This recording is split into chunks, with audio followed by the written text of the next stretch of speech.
Hello, my name is Carrie. And my name is Sam, and we're Thrive at Home, and we're passionate about building trust, intimacy, and connection in relationships. That's right. And today we're going to talk about the importance of emotional connection in your relationship. Yeah. So even more important than great communication skills, it's how effective are you at connecting with your partner. So on this, thank you for continuing on the journey with us. And for this little episode, we're going to be talking about pride and not being able to see your part of the problem. Right. And this is a huge thing, because when someone comes to you and they're trying to express something, one of the greatest things you can do is to try to see, like allow them to express what they need to say.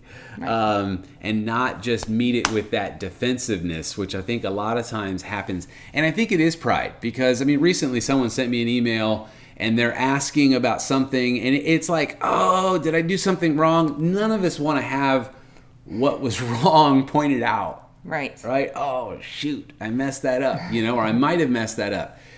But some people get in the habit of never even analyzing whether it's true. They just offhand, right. No, that was not true. Right. Didn't do it. Even when it could be blatantly obvious.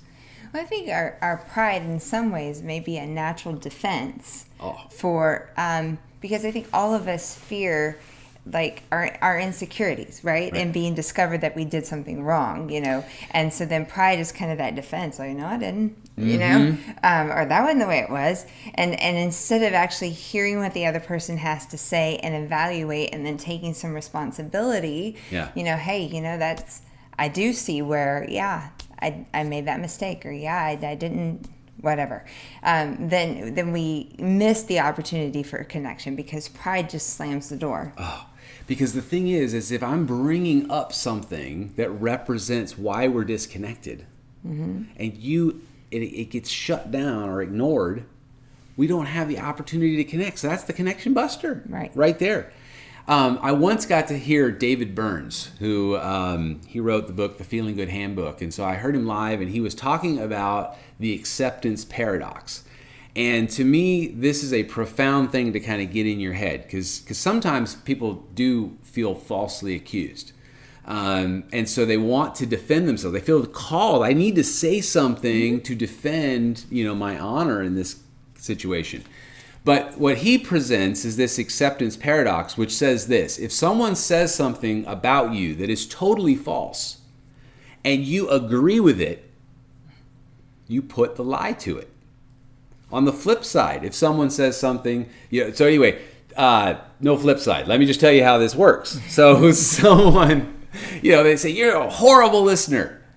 And you never are listening. You're always distracted, whatever. And you say, no, I'm not. I'm a good listener. Well, no, I don't know. You've kind of put the lie to it. On the flip side of that is when someone says, you're a really bad listener. You really seem distracted. And I say, you know what? You're right. I have been a little distracted. I got this going on in my head, and I wasn't paying attention with you. I'm sorry. Haven't you agreed with the statement you're a bad listener, but in the agreeing that you're a bad listener, you have proven that you're not always the bad listener. Bad listener. Right. And so to me, the ability to have a game plan of how can I receive feedback, how can I receive this information in a way that I don't shut it down, is about dealing with your pride. Right. We're not perfect. Right. We're not perfect. No one is perfect. It doesn't matter. Carrie and I, we're not perfect. No. And so just knowing that, hey, real life is we make mistakes, and what's the key? You got to say, I'm sorry. Right. Yeah. And on that, though, we have seen many people that some will not say I'm sorry because of what that means to them. Mm-hmm. And then others other people who are in relationships will say it too often and nothing ever changes. All right. So sometimes the I'm sorry can be a default, and it's a way to kind of pacify the other person and keep the conversation going. But that's really kind of shooting yourself in the foot, and it's not really connecting. It's a false connection, because if there's no change behind an I'm sorry to back it up, guess what? Your partner's not going to believe you. And in not believing you, trust will get damaged. And when trust is damaged, you can't connect. Yeah. Right? It's not the easy flow. On the other side is when the person doesn't say I'm sorry.